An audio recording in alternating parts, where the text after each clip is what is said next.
Like I was saying, I was fortunate enough to see from my own eyes the importance of the ecosystems in the world and the importance, of course, of the oceans and the healthy oceans to preserve those ecosystems. Without healthy oceans, ecosystems like Antarctica or the Arctic will not prevail, and without an healthy ocean, of course, we will not survive also. So, in order to address these questions and others, I have a fantastic panel with me today, and I will start to introducing Catarina Abril, MSc major in marine biology and conservation and shark advocate. Thank you, Catarina. Thank you.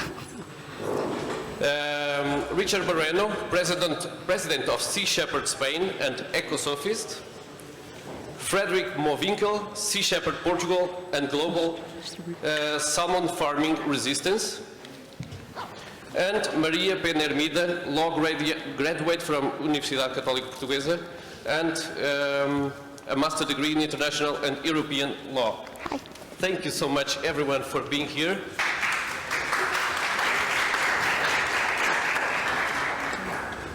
So let's start.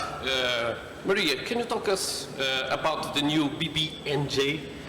So the Marine Biological Diversity of Areas Beyond National Jurisdiction Agreement, and how important this can be for the protection of the ocean's biodiversity. The BBNJ, hi everyone. The BBNJ actually has been around since 2004. That's where the first informal meetings had started happening. It is just now, after 2017, when the actual group for negotiations, when the actual negotiations started based on the text that was adopted in 2015, that we are hearing a lot of it. And I was actually fortunate enough to be in a workshop that was here in Lisbon with a few delegations in 2018, and it was very alarming to talk to all the delegations that were there and see them so demotivated with what was happening, because they were working on a text that was, we usually call it a package deal, so it was that or nothing. And so everyone was very, oh, we don't really want this, we kind of just want to find ways to extend our jurisdiction, not so much address jurisdiction beyond national, beyond, what are the states. However, COVID actually brought, some good things, and I think it sent everyone home to think about what was actually important. And so now we are on the verge of this agreement being adopted, and I was in New York I arrived yesterday from New York, and I was at a conference where I actually had the chance to speak to some of the delegations again, and to speak about the frailties and the pros and cons of this agreement. And what I saw now was really more motivated delegations in coming to global solutions. It is not, and I have to stress this, it is not a perfect agreement. International negotiation is tricky. The UN Convention on Law of the Sea actually is one of the most signed and ratified international agreements of all time, so you are dealing with many, many parties and many, many ways of seeing the world. But I think it can be a very, very good instrument. Yeah, I believe it will be, it must be quite challenging to make those international laws. So I have this question for you. You kind of answer a little bit, but I would like to address this. What are the biggest challenges we have for the next decade in order to making laws in areas beyond those national jurisdictions? I think, the easy answer is enforcement, of course. It's areas beyond national jurisdiction. It's hard enough to monitor our own maritime zones. The difficult answer, I think, is really acknowledging the interaction that we have between areas that are within our own jurisdiction and areas beyond jurisdiction, and even the impacts that our activities within national jurisdiction can have in areas beyond national jurisdiction, and have this conscience that the ocean is a whole. Even though we decided long ago in the 80s to chop it up and decide this is the continental platform, this is the territorial sea, this is the EEZ, that's the area and that's the high sea.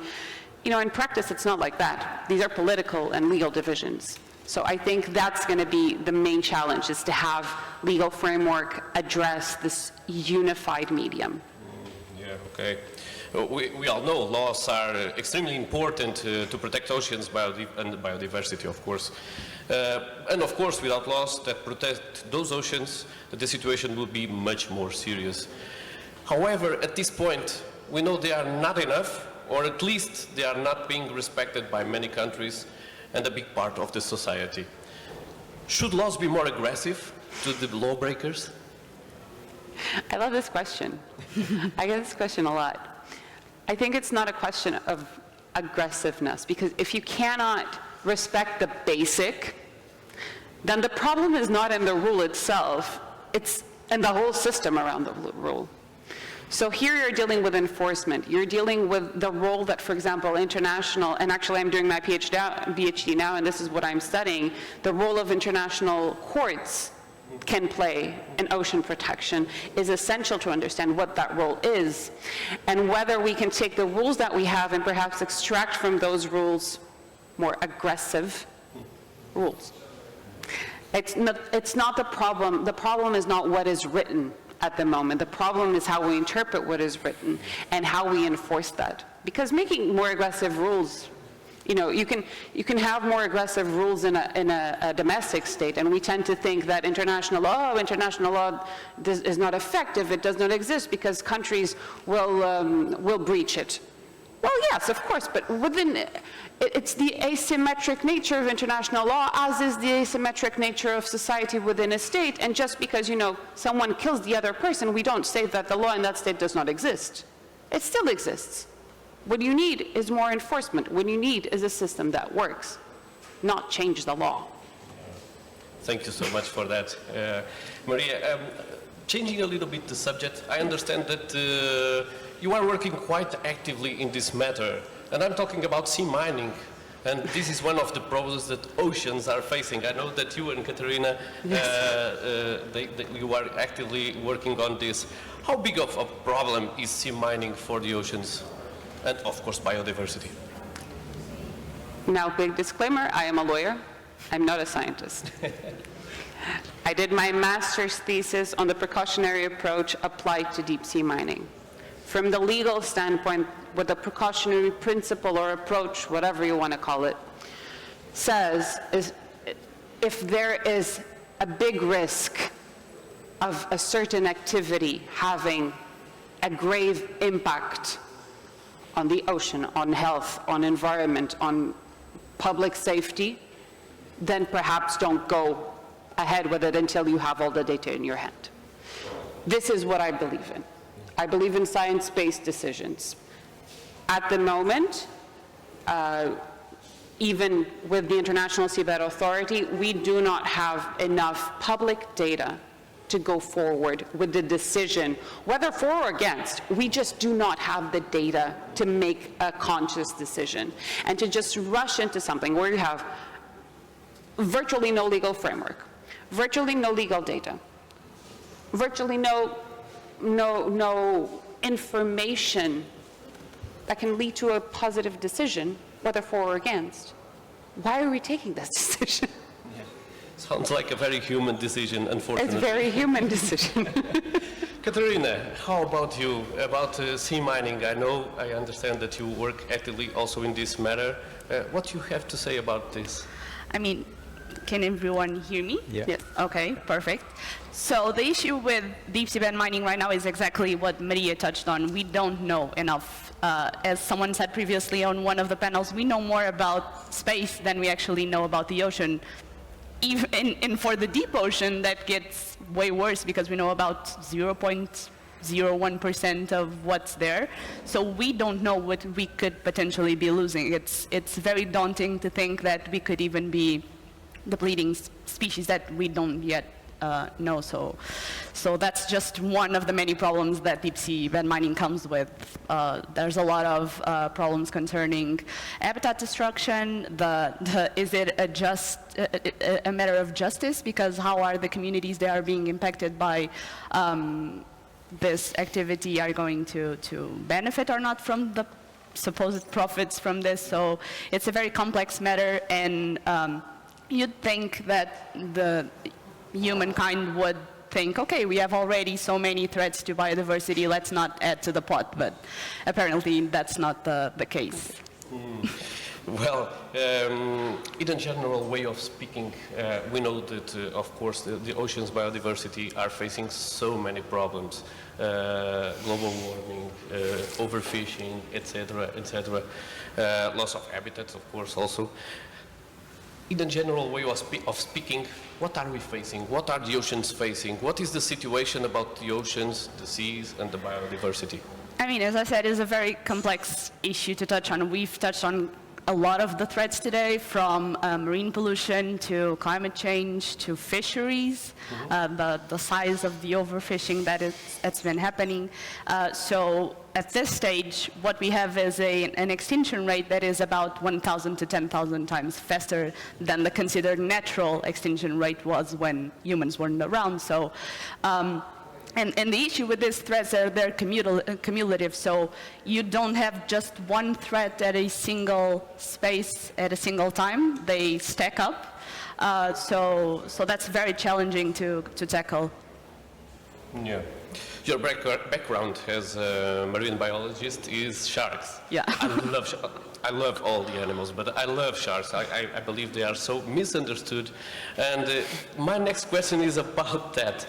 It's amazing how this animal is facing so many dangers nowadays, from fishing to finning, and also, I believe, of course, it's one of the most misunderstood animals, due to lack of knowledge of people, and of course, due to a lot of Hollywood fiction. Yeah.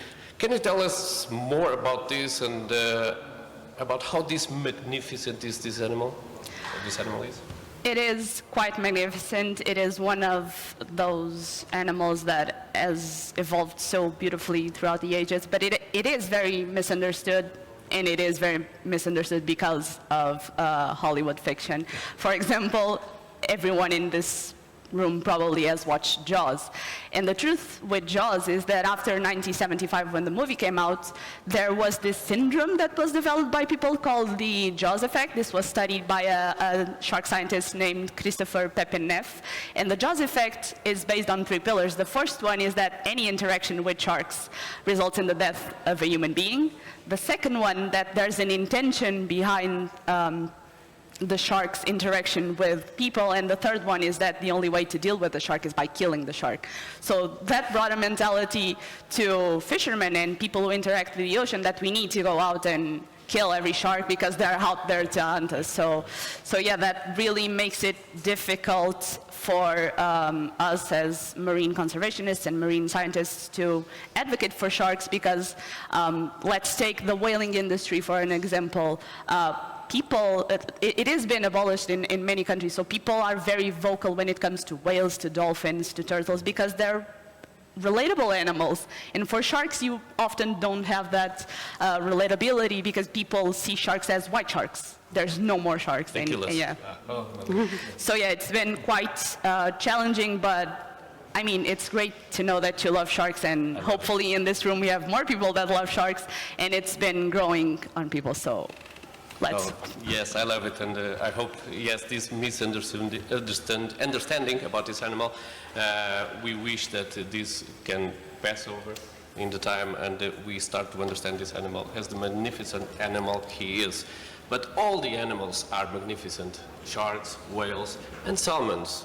Frederik, you are the co-founder of the Global Salmon Farming Resistance, an alliance of almost 100 activists from all over the world. Can you tell us more about what you do and the importance of your project? Yes. To just put you in the picture, in the 1960s, my family invented salmon farming in Norway. The company we started is today the largest salmon farming company in the world. It's called Mowi. And luckily, we were smart enough to get out of the company in the 1980s. And I have now become one of the strongest voices in the world to fight salmon farming in open pens. The global... Very good. Needless to say, to the great irritation of the current owner of the movie salmon company. The global alliance that we have, the resistance alliance that we have created is quite unique, because we have talked, that several people have been talking about working in silos, not working together. We have managed to bring together in an informal setting, it's basically a list of email addresses with over 100 activists from all over the world, and the only focus we have is to help each other fight new farms and various issues that are related to salmon farming from Norway to Scotland, Maine, to British Columbia, Chile, Tasmania, the groups that never work together, the Sea Shepherds, the Greenpeace, the Sciaena, Sylvia Earle is on the list, Yvonne Chinard is there.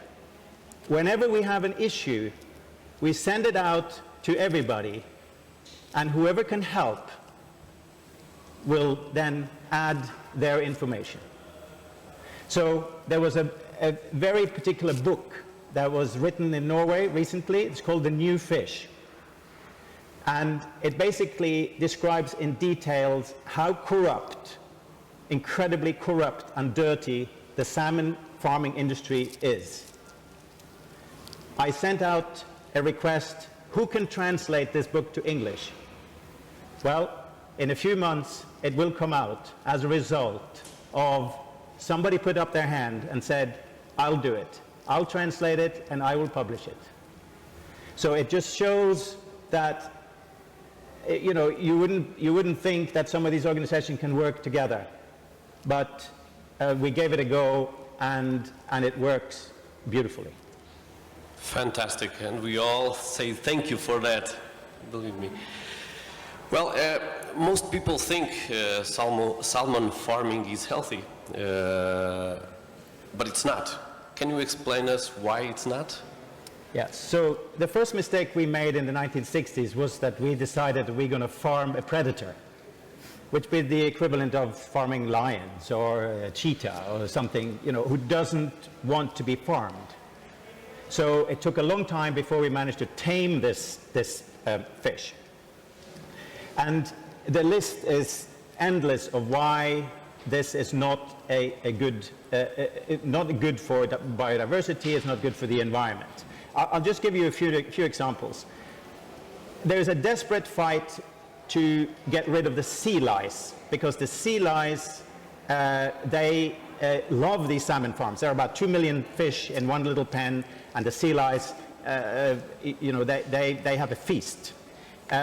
So one of the things that they have decided to do in desperation, and because they have too much money, they have decided to use another type of fish, a cleaner fish. So they catch large amounts, 15 million cleaner fish in Norway alone, and they drop them into the salmon pens. These fish are scared. If they're not scared immediately to death, they are eaten by the salmon, and supposedly they're going to eat a few sea lice along the way. This, needless to say, does incredible damage to the ecosystem where these little fish are coming from. So that is one example. The chemicals that they use, the effect on crustaceans, so shrimps and crabs, of the chemicals that they use, also mostly for medication and for sea lice, is the equivalent of 4,500 times more dangerous that cyanide is to people. So needless to say, no creature has any chance if it happens to live under a salmon farm. There are 1,000 salmon farms in Norway alone. The waste of the Norwegian salmon farms is equivalent to a population of 20 million people. Untreated. Untreated. It goes below the salmon farm and it stays there, more or less. 20 million people is 4 times the population of Norway. Most of you think that salmon looks like this, but it doesn't. A farmed salmon is gray. So what do? They color it before you buy it in the shop. It's the same type of coloring that you see when you go into a paint shop and the customer can decide which shade of red or orange they prefer for the fish that they receive, and whether that's Marks & Spencer or it's Pingo Doge or whoever it is. Should I continue? One more? My God, I'm a little bit shocked about all of this.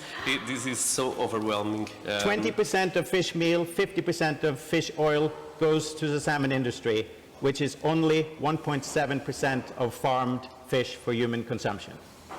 20% of the fish meal, 50% of the fish oil. And where does that come from? Poor countries. So what do? We steal fish from the poor countries, and you know, Sea Shepherd is documenting this very well. We grind it up and we give it to the salmon so we rich people can eat salmon. It used to be sort of 4 to 1. We needed 4 kilos of wild fish to make 1 kilo of salmon. Now it's down to 1.5. You don't need not to be very strong in math to realize that if you take 1.5 and turn it into 1, that's not going to feed the world. Yeah? So it doesn't make any sense on any sort of mathematical level. It doesn't make any sense of feeding the world. It makes 4 families unbelievably rich.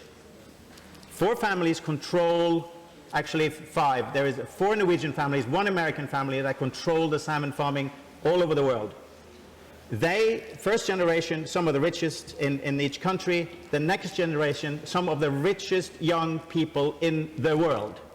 And they are saying, no, we cannot clean up the industry because it costs too much money. Okay, go figure. I would ask you an applause for this short presentation of Frederik. It's amazing. I understand you are, as me, a little bit overwhelmed about all of this, and shocked in so many different ways. I'm so glad I don't eat fish. So it's a great day for you, if you still eat fish, to think about your food. Of course, salmon farming industries justify their existence by giving an increasing of food demands, and they say that it is a sustainable method with benefits for everyone, including environment. As Frederik said, and very good said, this is all lie. No, they are a little bit of a lie. I understand we can use a little bit of sea breeze to skip a little bit of this overwhelming issue, and I would like to introduce Richard from Sea Sheperd, Spain, and he comes from the Mediterranean Sea. Yeah. Nothing better than the Mediterranean breeze to give us a little bit of fresh breeze from the ocean. Richard. Sorry, can I just interrupt you there? If he got us off the ground, Sea Shepherd's going to keep us off the ground, okay? We're going to be flying here. But just quickly, Catarina, about Jaws, you know that the shark doesn't appear in the first hour of the film because Steven Spielberg wanted to save the money. So what happens is you don't see the shark, so it gets stuck in your head, because I've taught so many people how to lose the fear of the sea by saying it's in your head, it's imagination. It's the So I soundtrack just wanted that to say, gets because you. Jaws is, everybody's like, hang on, it doesn't appear for the first hour. So yeah, Pedro. Now I would like to ask you, can you tell us a little bit more about the situation of the Mediterranean Sea regarding to biodiversity? Is it good, healthy? Okay, well in Sea Shepherd, Spain, we have a particular characteristic that we have the Galicia, we have the Atlantic Cordillera with the Basques, and then we have the Mediterranean with the Balearic Islands, beautiful as ever, and then we have the Canary Islands, and then we have the Straits of Gibraltar. So we have all the biomes that you'd have sort of in this area. and the problems change. I specialize in Posidonia oceanica, which is a sea plant that's endemic to the Mediterranean. And if I go to Galicia, for example, to give a talk, or here in Portugal, people might not understand because you don't have it here. But in the Mediterranean, it's vital to the survival of the Mediterranean. According to IUCN numbers, already 10 years ago, up to 80% of the Mediterranean is dead because it's a closed sea. So it's a terrible impact from all the countries around, and sadly also the rise in temperature of the sea due to climate change is introducing new species like the Oculina patagonica from Argentina or the Lobotes surinamensis from Suriname. We're something for scientists very interesting, and for lawyers, very interesting in the Mediterranean, which is we're getting a massive imbalance and change day by day of what's happening there. So you ask me, well, Sea Shepherd, as you can see, it's very vast. In the Mediterranean, we do have the experience of mining, because you do know that the oil companies want to prospect in the Corredor Mediterráneo, the Mediterranean corridor, which is precisely where the whales come down from the Mar de Liguria. But these prospections have been happening since the 70s. They've been drilling holes and covering them up, waiting for when petrol prices rise to reopen the holes. So we have documented seismic explosions in echolocation of whales. We have documented embolias in turtles and whales, because the sun explosion, just so you understand, is more decibels than the Hiroshima explosion of an atomic bomb. These animals surface very quickly, forming air bubbles in their bodies and causing embolias. So for many decades, we have documented the impact of deep sea mining in this area, or the prospects. The only thing is, I know people that have lost their jobs for talking out about this. This is the reality. The energy crisis is making fuel and energy companies, prospect further, look closer. I mean, the whole perspective of the mining in Canary Islands they want to do now for telluride and other metals. All the environmental reports are against it. The only thing is, the countries are trying to find ways, governments are trying to find ways to keep exploiting the ocean. So we touch many issues in Sea Shepherd Spain. We definitely network with universities, and we definitely have people on the ground in all these different regions documenting what's happening, making the world know what's happening, and we evaluate how can we intervene as Sea Shepherd. Because it's amazing, for example, they proposed to do an octopus farm in Spain, you may already have known.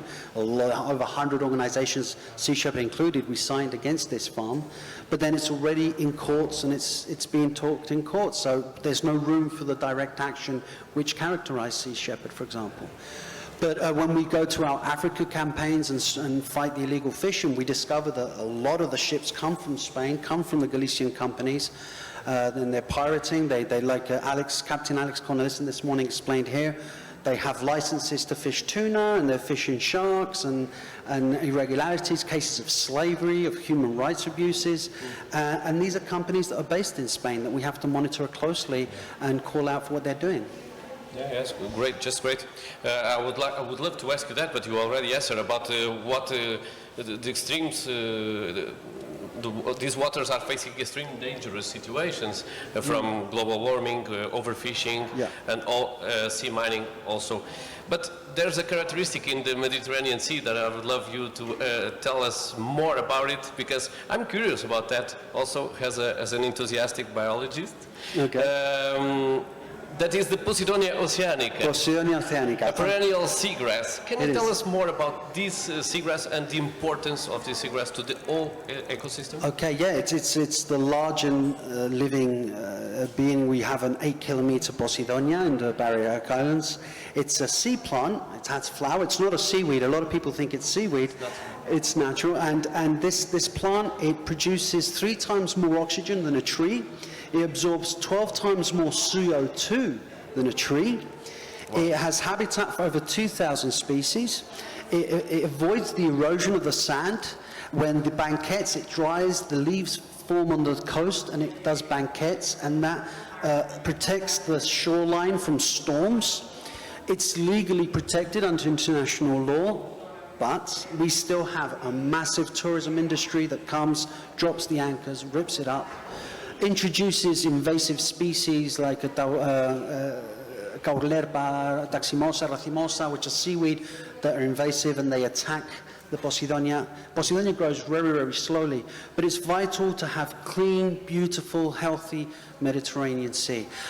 Now, we talk about saving the elephants in Africa or the rhinos. All the countries that have this Mediterranean presence, we have our Antarctica or our African elephant just there. And a lot of people go holiday, and I'm sure a lot of people, if you've already gone to the Mediterranean, it's there to see, to enjoy, and to share. And we make, where I live in Sea Sheperd, we have a good program of community, of taking people to see the Posidonia and value it. And also we do patrols where we go up to the boats and we inform the people of the importance of protecting the Posidonia as well. And this project is extended to Greece, to Italy, to all the countries in the northern and southern Mediterranean. Southern Mediterranean is harder because these countries have conflicts, especially Libya, for example. But really it's the importance, because if the Posidonia dies, the Mediterranean dies with it. Yeah, it's so important also. It is. To know is to care, is to love, and we know that people used to care a lot better if they know things, they have knowledge about things. So it's very important, your program, about making people to know this Posidonia. And we have in philosophy they teach us that what you don't know, you don't see. If you don't know what a plane is, you see something flying in the sky, you don't know it's a plane. The same thing, the people I take to the sea, they just see water. But once you take them underneath and tell them that Jaws isn't what it is, and sharks are like little dogs, they're really playful if you know how to read them and know how they work. When people come out, it's like, oh my God, there's a whole world there. Yeah. And starting with the Posidonia, this is where seahorses live in there? Yeah, let's go and see the seahorses. And it's amazing how first of all, people lose fear of the sea, they respect the sea, and they realize that there is a whole world down there that needs protecting and is worth protecting. And then that's what we do in Sea Sheperd. Let me just mention that about biodiversity. I think it's very important that people realize extinction is forever. And these species, when they go extinct, there's a great anthropologist you may know called Jared Diamond, who wrote a book called Collapse. And he mentions a case of Easter Island. When European colonizers reached Easter Island, there was not a single tree on the island. They'd been totally deforested because the natives that lived there were doing the Rapa Nuis, the big rock monuments. So they would cut down trees to take the monuments to the sea and ask the gods for, But happening is, as they were cutting down trees, biodiversity was being lost. So they started making more statues, asking the gods for more help. So that just went, spiraled down, no trees. When they asked Jared Diamond, so didn't they realize they were cutting down the last tree? He says, well, between the last tree and the tree before, maybe there was 30, 40 years. So people didn't realize, they hadn't thought there was once a lot of trees. What I'm trying to say with this point about biodiversity is that extinction doesn't happen in a moment. It just doesn't happen. It happens gradually. And a lot of you people sitting here can do this experiment. How many species did we see when we were small that we no longer see? For example, glowworms, owls, foxes. Wherever you live, you will have species that you're thinking, hang on, I'm not seeing that many. But as long as I'm seeing, that's okay. That's not the case. The case is we have to see more, because that means there's a healthy biodiversity. That means that the ecosystem, the biome, the natural community is working. This is all something you can do, and that's part of the ecosophy debate. And the same goes for the Posidonia. With this I finish. Posidonia is okay. Posidonia is in regression, they say.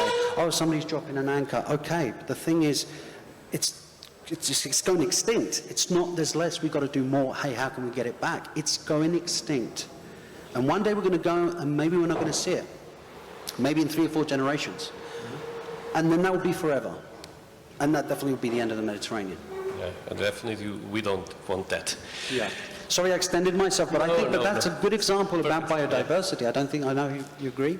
It's perfect. We are indeed with a short time, and so I would like to ask you for the end of this panel to give us a little bit of a short sentence about what can we do more about individuals to help protecting biodiversity and oceans biodiversity? For example, very short. Empower the people, make community. In the words of Martin Luther King in 1968, where do we go from here? Chaos or community? Chaos is stay at home, don't do anything, just, forget it, turn the TV on, watch football. Community is to get together, like Planetiers, thank you, us, everybody here, the volunteers, everybody get together, talk, share. That's the way to fight this, doing community. next time you go to Mediterranean holidays, I'm sure you're going to look for the Poseidon and you're going to enjoy it. Thank you so much, Richard. Catarina? Well, very briefly, there's 4 things I want to talk to you about. So the first one is pay attention to the opportunities that you have to raise your voice, so public consultations, citizen initiatives. That's very important that you keep updated to what's being said and the opportunities that you effectively have to say and defend what your values are. If you don't, then associativism might be your route. So find like-minded people that have the same interests as you. And there's, as Anna said, she's my colleague in Sciaena, there's power in people. So with large numbers comes change. Third is voting. So choosing the right leaders, it's very important. So in the next elections, please do vote. And fourth is going out to the streets, signing petitions, actually doing everything that you can to say what you think. Thank you so much, Catarina. Frederik? So Mark Twain said, "It's not what you don't know that gets you into trouble. It's what you know for sure, but it just ain't so." Now you know about salmon, so before you put your fork into the next salmon meal, I've told you the truth, and you know it. Thank you so much, Frederik. Maria? I think this one ties into all of the other ones. I think education is key, and education at home, education at school. I always give this example, it's a very small one. In Portugal, how old am I?